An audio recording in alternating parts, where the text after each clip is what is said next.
Alegria imensa estar aqui com vocês, poder adorar o Senhor, sentir a presença do nosso Deus aqui, isso é muito bom. Enquanto a gente estava louvando, eu estava pensando, né? A gente cantou as músicas, não sei se foi coincidência, se foi escolhido, mas as músicas que a gente cantou falou muito sobre Jesus ser o Rei do Universo, o Rei de toda a Terra, Rei das Nações, o Rei do Brasil, nosso Rei, o Rei dessa igreja, louvado seja Deus por isso. Mas eu fiquei pensando muito na imagem que João viu, né? João teve esse privilégio de ter essa visão, de ver todo o povo de Deus reunido, gente de toda língua, toda nação, dos quatro cantos da terra, adorando o Rei. Irmãos, um dia a gente vai chegar lá. A gente vai chegar lá. Eu não sei qual que é o sentimento que passa no seu coração, mas isso mexe demais comigo, ver gente de todo mundo ali, gente de todas as épocas, né? Porque hoje a gente está em 2024, mas o povo de Deus, a história do povo de Deus atravessa décadas, séculos, milênios. Deus está agindo e salvando pessoas, estendendo a graça e a bondade dele. E eu fico imaginando que vai ter gente ali que vocês nem imaginam, mas que vai falar, ó, você participou do que Deus estava fazendo na minha vida. E como, um dia você orou lá por alguém e por um missionário, você investiu, você orou por um país, e eu estou aqui como fruto disso. A graça de Deus me alcançou e você participou. Irmãos, eu louvo a Deus por essa igreja, porque vocês têm se envolvido com a obra do Senhor. E Jesus nunca nos disse para fazer nada diferente disso. A última coisa que Jesus disse quando ele estava aqui na terra para os seus discípulos é: vocês precisam fazer discípulos de todas as nações, pregar o evangelho em todo mundo. Essa é a ordem. Se você fosse dar uma ordem para alguém, a última coisa que você fosse falar no último instante da sua vida aqui na terra, ou no último momento que você estivesse aqui na terra, com certeza você diria algo que é muito importante para você, e é isso que Jesus fez. E o que ele disse, que é o mais importante, é: vão e façam discípulos de todas as nações. Então, que a gente possa continuar envolvidos com a obra do Senhor. Eu gostaria de falar, ontem a gente falou um pouco sobre o chamado na perspectiva da família. Deus ainda está chamando famílias, e não são as melhores famílias, são as famílias que talvez a gente olhe e diga são as piores famílias. Mas Deus quer transformar famílias, envolver famílias na missão, seja ela local, regional, seja ela transcultural. E hoje eu quero falar com os irmãos de uma perspectiva de igreja, porque eu também acho que isso é muito importante. É muito importante que a missão aconteça a partir de igreja. Eu diria que a igreja é o equilíbrio. Nós podemos servir a Deus individualmente, como foi orado aqui, sermos testemunhas no nosso dia a dia, no nosso trabalho, mas a missão também pode ser feita em família, mas é muito importante que ela seja feita em igreja, porque Deus veio estabelecer a igreja dele aqui. Então, eu gostaria de falar isso baseado no texto de Filipenses, capítulo 4. Na verdade, a gente vai dar uma passeada pelo livro de Filipenses e você vai entender por que já já. Mas deixa a sua Bíblia aberta em Filipenses. E tem um texto em Filipenses que talvez você já viu, eu já vi bastante, que é Filipenses, capítulo 4, versículo 19. Vamos abrir a Bíblia nesse texto aí. Filipenses, capítulo 4, versículo 19.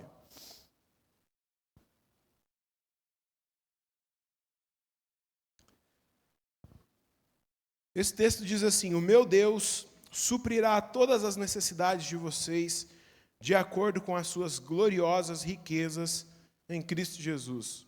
Todo mundo aqui já ouviu esse texto pelo menos uma vez? Já? Você já viu ele escrito num caminhão, atrás de um caminhão? Eu já vi. O meu Deus, estava escrito isso: o meu Deus suprirá todas as necessidades, no caso as minhas necessidades, né?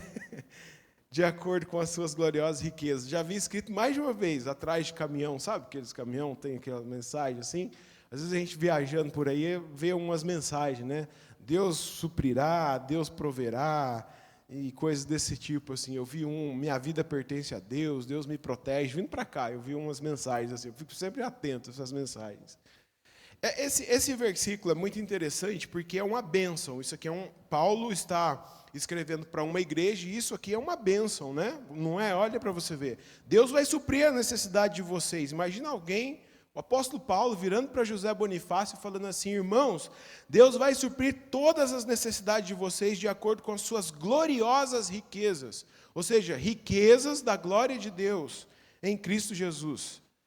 Não importa quão ricos sejam as pessoas aqui na terra. Imagina o homem mais rico da terra. A riqueza dele não se compara à gloriosa riqueza que existe em Cristo Jesus. Não se compara. E é com essa gloriosa riqueza que Paulo está dizendo que Deus vai abençoar a igreja de Filipenses. E aí eu vejo muitas pessoas no meio evangélico usando esse texto aqui vai usar porque é uma bênção, né? Todo mundo quer ser abençoado, a gente falou um pouquinho de bênção ontem aqui também, mas todo mundo quer ser abençoado por Deus, e isso aqui é maravilhoso, eu quero ser abençoado, ter as minhas necessidades supridas, eu quero que as gloriosas riquezas de Deus estejam presentes na minha vida. Mas as pessoas não entendem que essa bênção aqui é para uma igreja missionária. Paulo não falou isso aqui em qualquer contexto. É uma bênção para uma igreja missionária. Paulo reconhece a igreja de Filipos como uma igreja abençoada por Deus, porque é uma comunidade de irmãos, uma igreja que se envolvia na obra missionária, na propagação do Evangelho, no avanço do Evangelho. Então Paulo profere essa bênção, dizendo que Deus vai suprir todas as necessidades dessa igreja. Aqui ele não está falando necessidade de uma pessoa em específico, não é uma necessidade só de um grupo, é de uma igreja. Isso é muito importante. Essa bênção é uma bênção para uma igreja missionária. E aí eu gostaria de explorar com vocês, nessa carta, que é pequenininha, tem 4 capítulos, 3 razões pelas quais Paulo profere essa bênção. Para o apóstolo Paulo, a igreja de Filipos é uma igreja abençoada. Para ele dizer isso aqui, é porque eles consideram uma igreja abençoada. Então eu queria explorar com você 3 razões pelas quais a igreja de Filipos é considerada uma igreja abençoada. E a primeira delas é porque eles cooperavam com o Evangelho. Eles tinham prazer de se envolver com o avanço do Evangelho. No capítulo 1, você pode voltar aí, lá para o capítulo 1, versículo 3 a 5, olha o que diz no comecinho da carta. Paulo fala assim: eu agradeço ao meu Deus todas as vezes que eu me lembro de vocês. Em todas as minhas orações em favor de vocês, eu sempre oro com alegria. Paulo está escrevendo isso aqui preso, ele está escrevendo de uma prisão. Ele não estava livre, leve e solto, não, ele estava preso. E com muitas dificuldades, pelo contexto que a gente vê na carta. Mas ele está escrevendo essa carta transbordando de alegria por causa dessa igreja. E ele diz, eu oro por vocês com alegria por causa da cooperação, da parceria que vocês têm dado ao Evangelho, desde o primeiro dia até agora. Ele está falando aqui, primeiro dia, é o primeiro dia em que ele sai para pregar o Evangelho, ou o primeiro dia que essa igreja fica sabendo que ele prega o Evangelho. Eu estou convencido de que aquele que começou a boa obra em vocês vai completá-la até o dia de Jesus. Essa igreja se envolveu com Paulo desde o início, desde o comecinho. Como que surge o envolvimento dessa igreja com o apóstolo Paulo? Surge com uma mulher chamada Lídia. É muito interessante, eu estava meditando nesse texto, falando, nossa, como que isso aqui é algo de Deus? Porque Paulo sai numa viagem missionária e ele fica meio, não é que ele fica perdido, mas o Espírito Santo começa a impedir ele de ir para onde ele tinha que ir. Ele queria ir para um lugar, ele sentia que não era, aí ele parava, ele sentia que ele queria ir para outro lugar, ele sentia que não era, e ele fala que o Espírito Santo impediu ele de ir, pelo menos para umas 3 direções. E aí ele fala, bom, então eu vou ter que ouvir para onde o Espírito Santo quer me levar. E isso está lá em Atos, capítulo número 16. Aí Paulo para, com a sua equipe missionária, e eles ouvem o Espírito Santo falar com eles. Ele tem um sonho à noite de um varão macedônio, alguém da região da Macedônia. A região da Macedônia era a igreja de Filipos, a igreja dos Tessalonicenses, os bereanos, a igreja de Bereia, algumas outras igrejas mais. Mas ele tem uma visão de alguém que está lá e fala assim, passa a Macedônia e ajuda-nos. eu me emociono, irmão, porque eu ouço esse clamor ao redor da terra, sabe? Tem gente lá na África falando, vem nos ajudar. Tem gente lá na Europa dizendo, vem nos ajudar. Um dos testemunhos que mais me chocou lá em Portugal é o testemunho da esposa do pastor Wanderson, que está lá em Braga. Ela casou com o pastor Wanderson, sempre quis ir para a África. E ela nunca quis ir para a África. Ela falou assim, eu vou casar com você, mas nunca saio do Brasil. Vou com você para qualquer lugar do Brasil, mas não vou para fora. E o pastor Wanderson sempre orando por ela. Aí teve uma conferência na África, uma conferência missionária, e ele querendo convencer ela de ir para a África, ele falou assim, vai. Era uma conferência que era de mulheres, inclusive. Mulheres missionárias. E aí ela foi. Tanto ele insistir, ela foi. E aí ela participou, tal. Na volta, o voo dela fazia escala em Portugal. E aí, por algum motivo, eles precisaram ficar... deu alguma coisa errada no voo, ela precisou ficar uns 3 dias lá em Portugal. E ela foi num culto, numa igreja portuguesa, assistiu o culto. No final do culto, ela ouviu uma oração de uma senhora portuguesa, orando em português de Portugal, dizendo assim, Senhor, porque elas participaram do culto, deram testemunho. E a senhora orou e falou assim, Senhor, tem muita gente que precisa do Evangelho. E eu sei que a África precisa do Evangelho. Mas o meu povo está morrendo sem te conhecer. E essa senhora falou isso porque 1% do povo português é evangélico. E Paulo tem esse sonho, onde alguém está clamando e pedindo ajuda. Talvez a pessoa que está pedindo ajuda está lá no seu trabalho. E você precisa ser sensível à voz de Deus para estender a mão para essa pessoa. E aí Paulo chega à cidade de Filipos, e aí ele vai orar e encontra essa mulher, Deus salva essa mulher, Lídia. E Lídia recebe a equipe de Paulo na casa dela. E já abençoa, né? Fala que ela era vendedora de púrpura, dá a entender que essa mulher era uma mulher que tinha recursos financeiros. E desde esse momento, essa igreja está nascendo, ela está no início de tudo, e eles já começam a se envolver com o apóstolo Paulo, percebe? Eles não são uma igreja formada, uma igreja grande, uma igreja rica, é o início do projeto ali, e eles já se envolvem com o apóstolo Paulo. Depois a gente tem o carcereiro que se converte. Então, essa igreja era uma comunidade missionária. Eles não eram membros passivos apenas, mas eles eram pessoas que se envolviam com o ministério do apóstolo Paulo. Eles não se contentavam apenas em saber que Paulo estava em missão, eles queriam se envolver, participar, estar com ele, cuidar dele, de maneira ativa. Lá em Filipenses 4, 15 e 16, a gente vai voltar nesse texto depois, mas diz assim, olha... apesar disso, vocês fizeram bem em participar das minhas tribulações. Como vocês sabem, Filipenses, nos seus primeiros dias no Evangelho, quando eu parti da Macedônia, quando ele está saindo ali da região, nenhuma igreja partilhou comigo no que se refere a dar e receber, exceto vocês. Pois estando eu em Tessalônica, vocês me mandaram ajuda não só uma vez, mas 2 quando eu tive necessidade. Então Paulo está reconhecendo que essa igreja se envolveu com ele quando ele ainda estava ali na Macedônia, nas igrejas vizinhas, pregando o Evangelho. Então, essa igreja é uma igreja que abençoou o apóstolo Paulo. Agora, sabe o que é interessante? A primeira igreja missionária na Bíblia, eu tinha 2 mensagens para pregar hoje sobre igreja, Antioquia e Filipenses. Aí Deus nos trouxe para Filipenses. A primeira igreja que é considerada igreja missionária é a igreja de Antioquia. Você vai lembrar lá em Atos que a igreja de Antioquia, ela envia Paulo e Barnabé. É uma igreja que ora, uma igreja que ouve a voz do Espírito Santo, separam Paulo e Barnabé e os envia para a primeira viagem missionária. Mas a igreja de Antioquia não enviou, abençoou, orava, mas eles não se envolveram financeiramente com Paulo. A primeira igreja que se envolveu foi essa igreja aqui, a igreja de Filipenses. E é por isso que Paulo diz, vocês são uma igreja abençoada. O meu Deus vai suprir todas as necessidades de vocês, como Ele tem suprido as minhas. Eu acredito, irmãos, que vocês devem ouvir isso com frequência aqui nessa igreja, que igrejas que cooperam com a missão de Deus são igrejas abençoadas. E sabe de onde que vem a base disso? Vem daqui, desse texto, desse versículo que nós estamos meditando. E é a mais pura verdade. Hoje de manhã, eu conversei com o Carlinhos Senegal.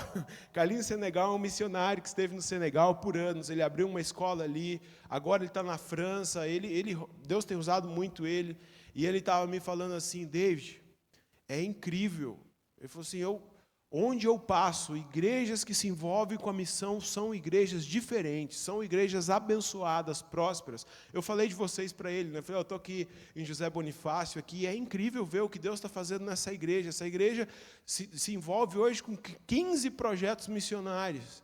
E ele estava me falando isso, olha, toda igreja que eu passo, é incrível ver o quanto que essas igrejas são abençoadas. Então, quando nós nos envolvemos com a obra de Deus, irmãos, quando nós, como igreja, nos envolvemos com aquilo que Deus está fazendo aqui na cidade, é muito importante isso. Às vezes, Deus está fazendo coisas na cidade além da nossa igreja. É importante a gente estar atento. O que Deus está fazendo aqui? Quem que Deus está salvando? Que igrejas que Deus está usando? Na nossa região, no estado de São Paulo, a gente sabe que tem muitas ações no Brasil, fora do Brasil. Eu quero me envolver de alguma maneira, eu quero participar daquilo que Deus está fazendo. E eu ainda faço um último parênteses aqui nesse ponto, dizendo que, para mim, uma das maiores bênçãos que existe, uma igreja abençoada, é quando essa igreja ela tem o privilégio de ver alguém que saiu do meio dela servindo na missão, seja local, regional, seja fora do Brasil, seja onde for, alguém que saiu do meio dela. Isso aconteceu com a minha esposa. Minha esposa cresceu numa igreja que a enviou. E hoje eu ouço as pessoas dizendo isso. Nossa, olha só, a gente nunca imaginava que aquela menininha, pequenininha, ia ser uma missionária que ia para a África, ia para tantos outros lugares.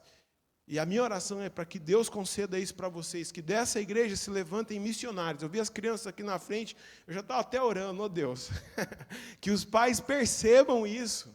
Porque, irmãos, não tem coisa maravilhosa, mais maravilhosa. É a coisa mais incrível. Ver o seu filho, os nossos filhos, testemunhando a respeito de Jesus com ousadia.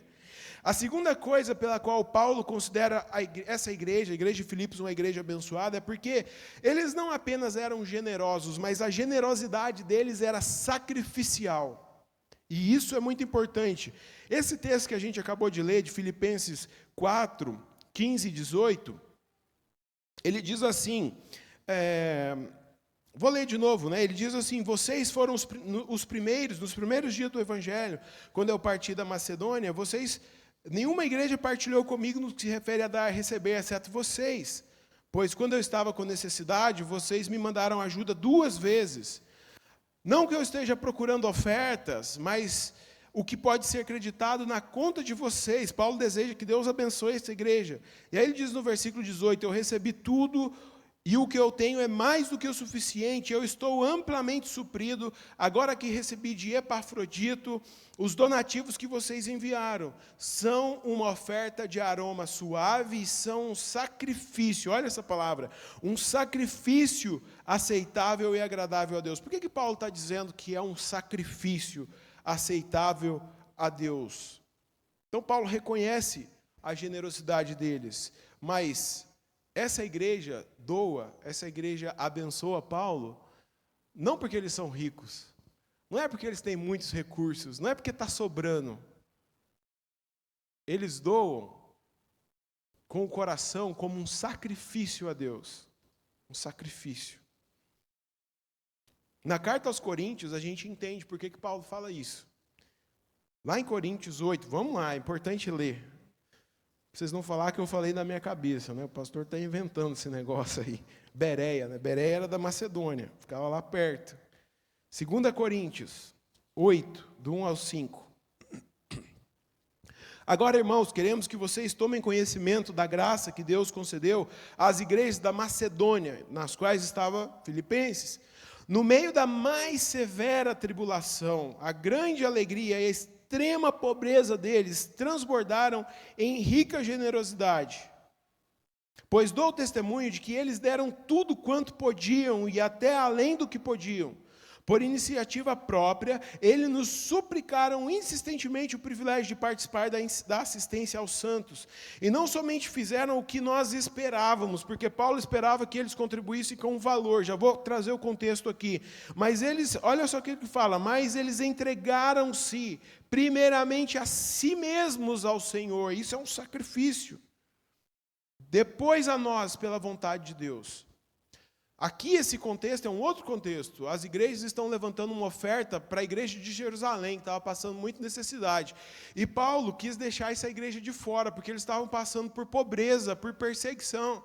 E eles falaram assim, a gente não vai ficar de fora desse negócio, não, a gente quer participar, a gente quer se envolver, mesmo que a gente não tenha nada, a gente vai tirar de qualquer lugar e a gente vai dar. E Paulo fala, eu fiquei surpreendido, porque eles deram muito mais do que eles tinham.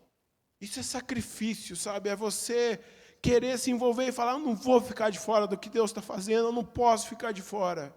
Eles deram-se a si mesmos como oferta agradável a Deus.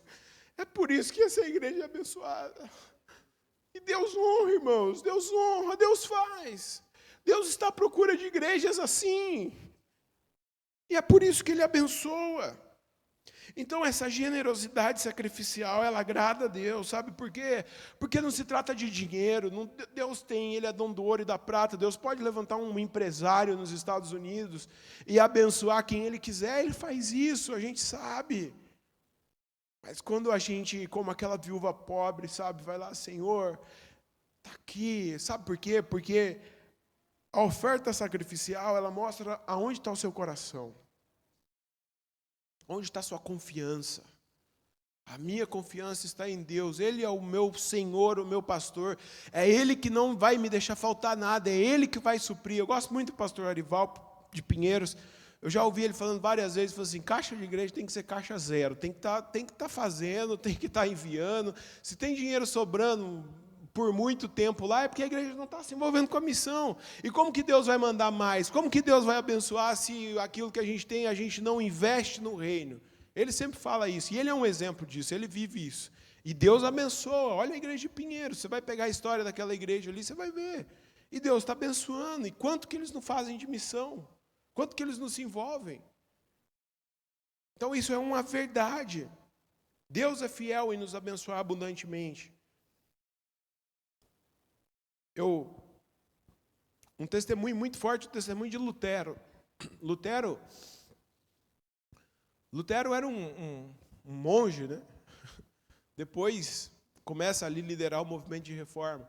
Mas Lutero tinha uma prática, que às vezes a gente não ouve falar muito. Que prática que era essa? Lutero saía na rua, porque às vezes ele não tinha recursos suficientes para ajudar pessoas. Ele saía na rua pedindo, mas não era para ele, era para ajudar outras pessoas. Era uma pessoa que pedia para o reino. Então, eu venho de uma igreja também, Vinhedo. Vinhedo tem uma coisa que eu admiro muito.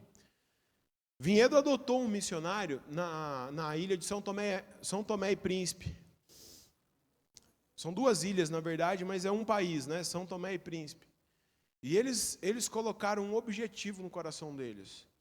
Nós vamos nos envolver com o avanço do evangelho nessas duas ilhas, até a gente ver essas ilhas transformadas.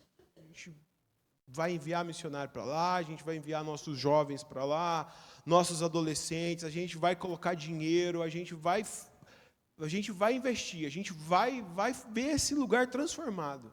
Eles adotaram o país, olha que loucura. Mas sabe, é isso aqui, às vezes eu via lá muita gente, era sacrificial, muita gente fazendo, contribuindo. E Deus abençoa, Deus honra a igreja que se envolve. Em terceiro lugar, essa igreja é uma igreja abençoada, porque a compaixão deles era prática. E isso aqui é o que mais me toca, irmãos, eu vou chorar de novo. A compaixão deles era prática. Olha só, vamos voltar lá para Filipenses, capítulo de número 2. Filipenses 2. Versículo 25. Contudo, eu penso que será necessário enviar-lhes de volta Epafrodito, meu irmão, cooperador e companheiro de lutas, mensageiro que vocês enviaram para atender às minhas necessidades. Pois ele tem saudade de todos vocês e está angustiado porque ficaram sabendo que ele esteve doente. De fato, ele ficou doente, quase morreu, mas Deus teve misericórdia dele, não somente dele, mas também de mim, para que eu não tivesse tristeza sobre tristeza. Por isso, logo o enviarei para que quando vocês o virem novamente, fiquem alegres e eu tenha menos tristeza. E peço que vocês o recebam no Senhor com grande alegria e honrem homens como ele, como este, porque ele quase morreu por amor à obra de Cristo, arriscando a vida para suprir a ajuda que vocês não podiam me dar. Paulo está falando do que aqui? A igreja sabia que Paulo estava preso, e eles queriam enviar os donativos, mas eles queriam fazer mais do que isso, e aí eles enviaram o que eles tinham de melhor. Eu ouvi uma pessoa falando isso. O que eles julgavam que eles tinham de melhor? O pastor deles. A gente vai ceder o nosso pastor para ele pastorear, para ele cuidar do Paulo lá na prisão. E eles enviaram Epafrodito. Hoje a gente fala assim, mas é fácil, né? O pastor pode ir, ficar um tempo ali, hoje tem transporte, hoje tem uma série de coisas, tem internet, enfim. Naquele tempo não era assim, né? Viagens longas, viagens muitas vezes a pé, a cavalo, navio, enfim. E Paulo está dizendo que ele quase morreu, Epafrodito quase morreu ali. Então, essa igreja é uma igreja que ela tem uma compaixão, uma misericórdia prática. Eles não se contentaram em apenas contribuir financeiramente com o apóstolo Paulo. Eles quiseram enviar alguém para dar o suporte que ele precisava ali na prisão. Enviaram uma pessoa, e no caso enviaram Epafrodito. E aí enviaram os donativos através dele. Por isso que Paulo fala assim, a ajuda que vocês não poderiam me dar, porque a ajuda financeira poderia chegar lá através de outra pessoa. Mas o cuidado, o suporte, alguém para dar ânimo, alguém para falar, Paulo, segue em frente, estou aqui do seu lado. Por isso que Paulo fala, ele é muito precioso para mim, porque é alguém que se colocou ao lado dele na hora que ele mais precisava. Alguém que o suportou, que o ajudou, que estava ali com ele. Uma compaixão em ação. Alguém que servia nas necessidades diárias dele. E Epafrodito é muito interessante, porque ele arrisca a vida dele, ele fica doente, mas ele foi fiel à missão dele, ao propósito ao qual a igreja o enviou, mostrando assim o nível de comprometimento e de cuidado que essa igreja tinha com a vida do apóstolo Paulo. Uma igreja que demonstra compaixão prática, cuida dos missionários, e essa igreja é uma igreja abençoada. E essa compaixão é uma expressão do quê? Essa compaixão é uma expressão de Jesus, daquilo que Jesus fez, da ação de Jesus, do que Cristo fez por nós. Filipenses 2, 5, 8, Paulo fala assim, né? Ele vai dizer, se de algum, seja o modo de pensar de vocês o mesmo de Cristo, que apesar de ser Deus, não considerou que a sua igualdade a Deus era algo que deveria ser usado como vantagem. Antes ele esvaziou a si mesmo, assumiu a forma de servo, tornando-se semelhante aos homens, sendo encontrado em figura humana, ele se humilhou e foi obediente até a morte, e morte de cruz. Paulo está falando aqui sobre a encarnação de Jesus. O fato de Jesus sair do céu, sendo Deus, ele se despir da sua glória, ele vir a esse mundo se tornar um de nós. E a igreja de Filipenses, ela fica pensando, como que a gente pode, de alguma forma, manifestar isso, né, que Deus fez por nós na vida de Paulo? Como que a gente pode encarnar na vida do Paulo, a ponto de abençoar ele como Jesus nos abençoou? É enviando alguém, vamos enviar o Epafrodito, é o melhor que a gente tem.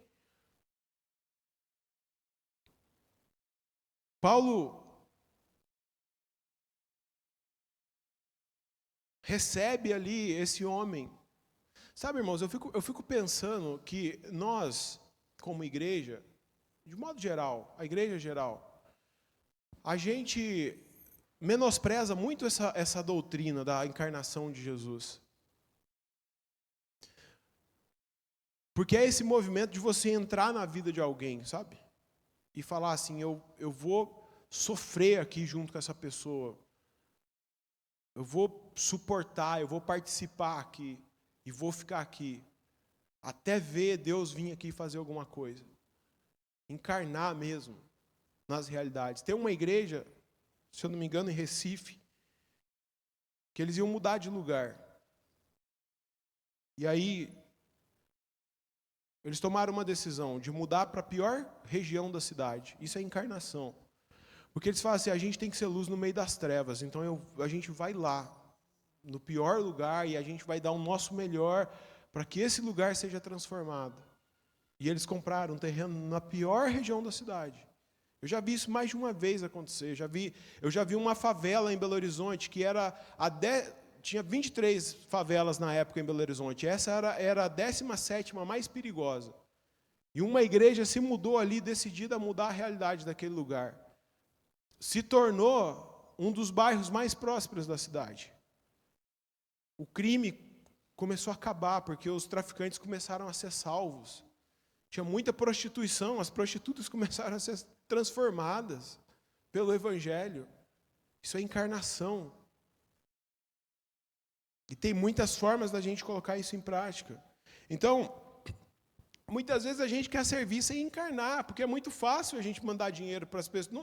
Eu não estou menosprezando, sabe, o valor da oferta, do recurso. Eu acho que isso tem um valor, mas às vezes a gente acha que a gente pode doar e a gente não quero nem saber o que está acontecendo, e já estou enviando meu dinheiro. A gente faz isso com a igreja muitas vezes, sabe? Eu dou o meu dízimo na igreja e está tudo bem, eu não me envolvo mais, eu não participo da vida da igreja.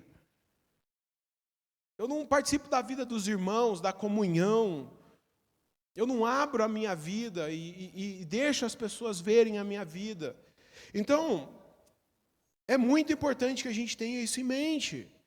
Jesus se encarnou, Jesus veio, Ele se colocou no nosso lugar, Ele sentiu as nossas dores.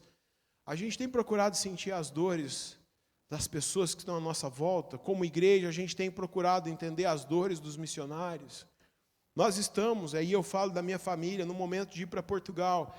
E sabe o que é muito bom? É a gente contar com igrejas que têm se encarnado na nossa vida, na nossa caminhada.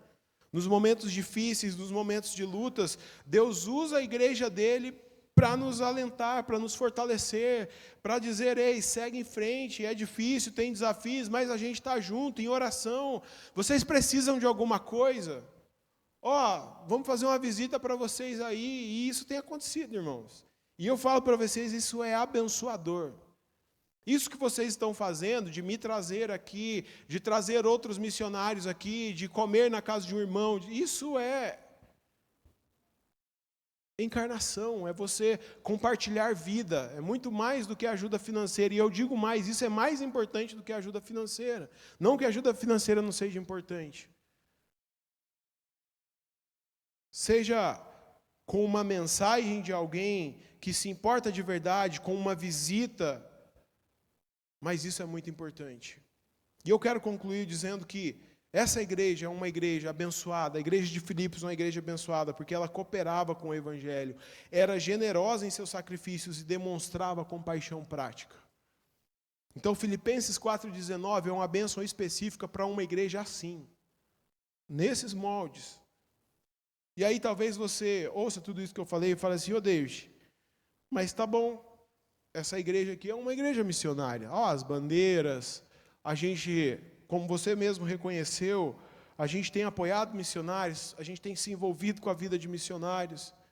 Então eu quero dizer uma coisa para você. O que você está esperando para se envolver mais com essa igreja, e amar mais essa igreja, e servir mais essa igreja? O que você está esperando para convidar mais pessoas para vir para essa igreja? Porque se essa igreja é abençoada, e de fato é, e eu creio nisso, por que você não se envolve mais ainda? Para que o reino avance mais ainda nessa cidade, mais ainda nessa região, e mais ainda lá fora.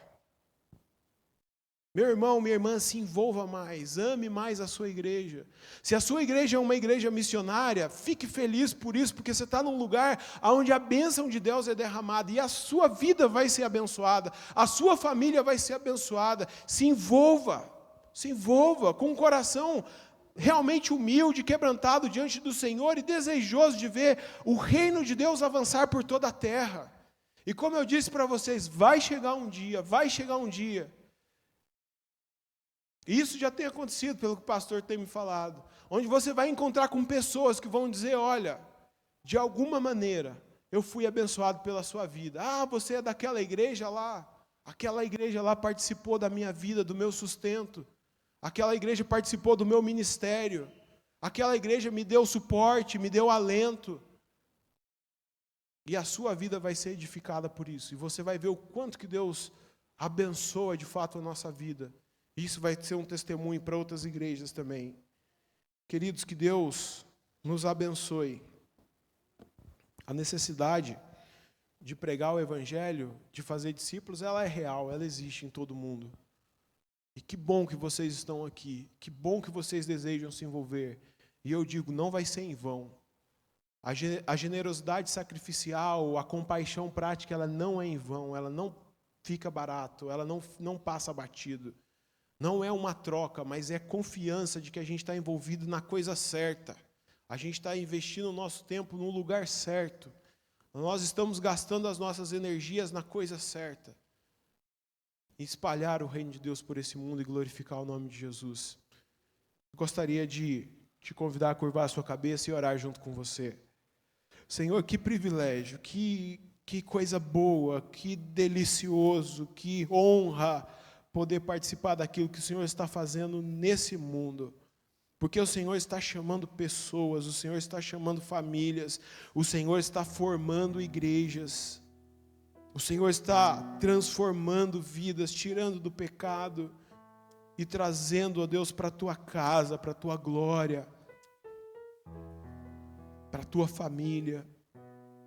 Obrigado, Senhor, porque o Senhor nos dá o privilégio de participar disso.